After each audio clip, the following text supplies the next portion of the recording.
Now, I talked earlier in the show about Whole Foods.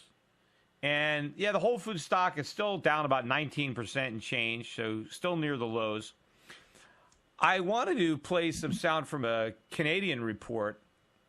This is from CBC, talking about bacon and what's happening over there. Because, again, this is part of what's going on, I think, with the economy in general. In fact, there was a good article in the Wall Street Journal by Alan Meltzer talking about how inflation is showing up in food, and this is just the beginning, and it's going to get worse. And people like Janet Yellen, who don't understand inflation, who are still, in fact, she still mentioned that we do have some clips from Janet Yellen that we'll get to, but she mentioned that she's still concerned that there's not enough inflation, but she's hopeful that her policies will be effective, and so fortunately we'll get more inflation, even as oil prices are up better than 1% today.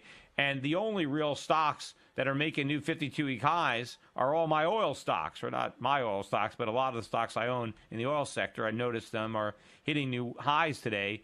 That's what's keeping the Dow up. The Nasdaq's down about 50 points, but the Dow's up thanks to the strength in the oil stocks because oil prices are rising. But don't worry, there's no inflation, and besides, higher prices are good for us anyway. Well, have a listen to this report on the rising cost of bacon and other food, cut number 1. Well, the next time you go to buy bacon, you may not be getting what you expected. Some of Canada's food companies have quietly trimmed the fat on packaging instead of charging you more. Cameron McIntosh explains why. You will not see this again, the 500 grams. Have you looked at a package of bacon lately? Really looked at it? This is brand new, yep.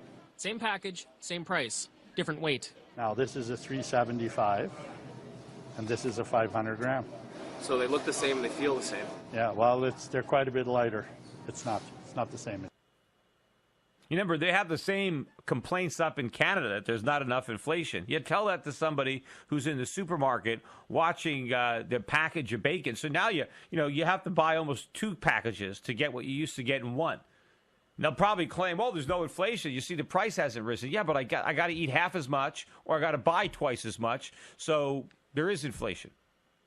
Here, cut number 2. In other words, in many cases, you could be paying the same but getting less. Just one adjustment, butcher Gilbert Coleman has seen his pork prices spike. I had to go up to 30, 35 cents, and I hold as much as I can. A few years ago, the pork industry was depressed. Meat was selling at a relative discount, but that's been correcting itself, especially over the last 6 months with a surge in prices due to a number of factors. Yeah, of course, they talk about all the factors that are responsible for it, but not once do they mention central banks or money printing. Right? They never mention the real cause of the inflation. They always want to blame it on the weather or disease, as if disease and weather is something unique to 2014. We always have this kind of stuff.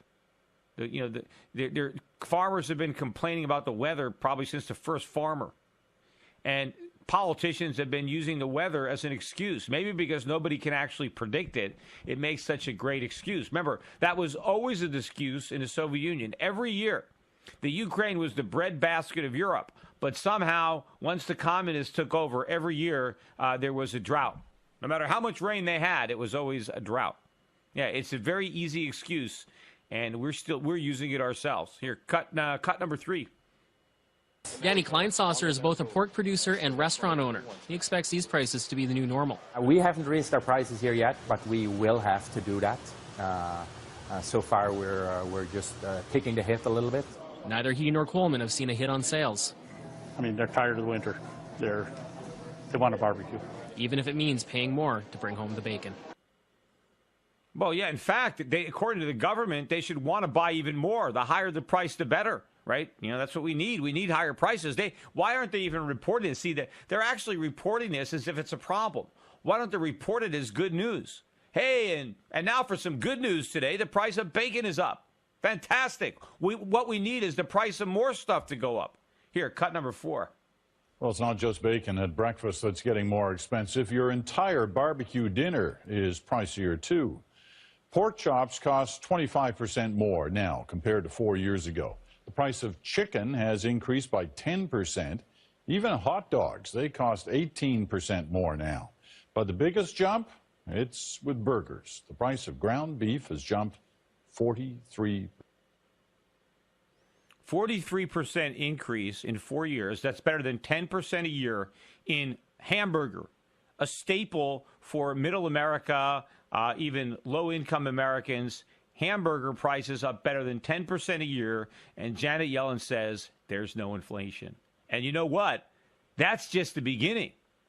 We're going to see these prices moving up even faster, maybe 20, 25% a year. Can you say 30% a year?